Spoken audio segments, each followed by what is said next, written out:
And I've got one in that condition.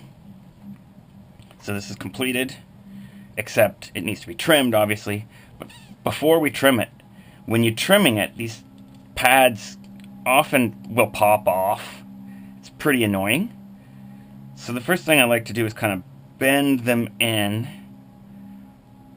so that if they've warped at all when being glued down, they're flexed in toward the track, I guess, on either side is how best to explain that.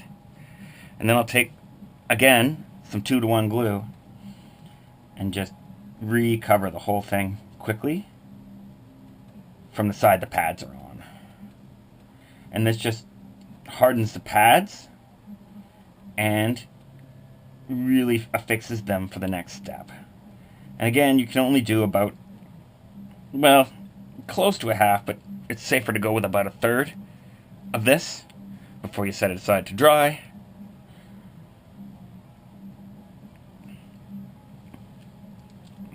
Or else you stick to your drying surface.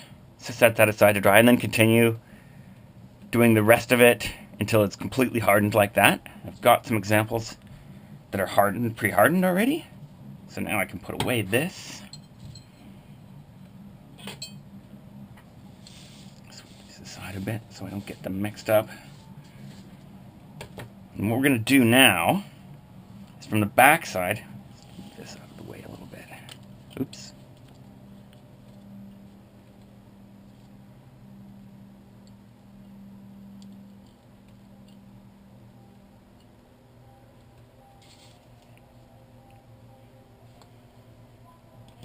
Just going to cut along carefully, along, so it cuts them off evenly with the edge of the drywall tape. So just follow along that edge with your scissors, and they should pop off pretty easily. Now, I like to support them with my fingers just so that I don't torque them off the fiber tape as I'm doing this. Makes it a little safer, and you're sure not to lose any pads, which can be annoying to put them back on later.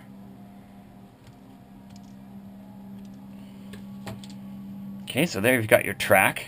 Now, I really highly recommend painting both the vehicle and the track before installing it. It's a huge mistake to do anything else.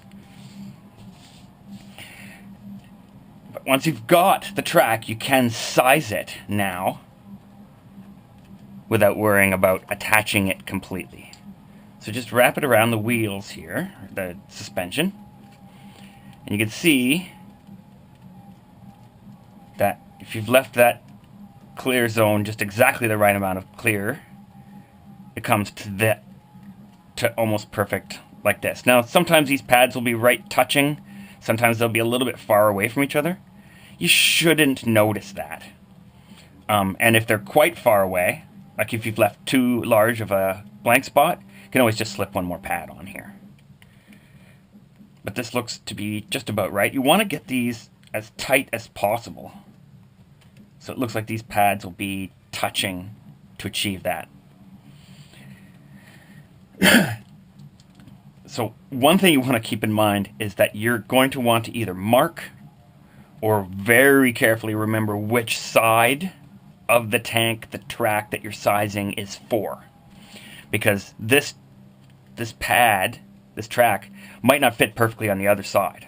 So when you can't glue it together and leave it on the tank at the same time, it's just not a good idea because it'll be set in place forever and then you're stuck with it like that. So once you've got it sized, let's just do this again.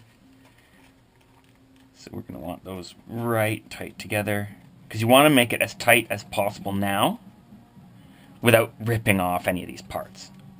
So don't go super tight, but this is pretty durable, so you should be able to tighten it quite well.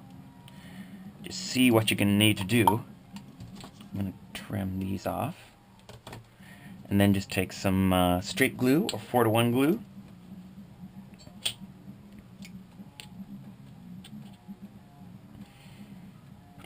Glue down on the blank part of the fiber tape.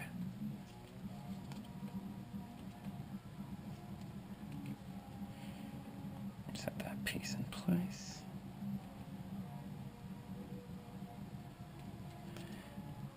And you kind of want to take your finger and any glue that's excess on the back side here, just make sure that there's not going to be a ton poking through, because you don't want these to bond permanently to the track. And so just set one of these coming from each direction on all the pads that overlap the blank fiber tape.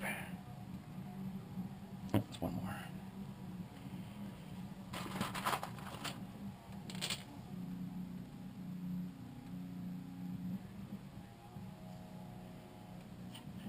And remembering that this was this side.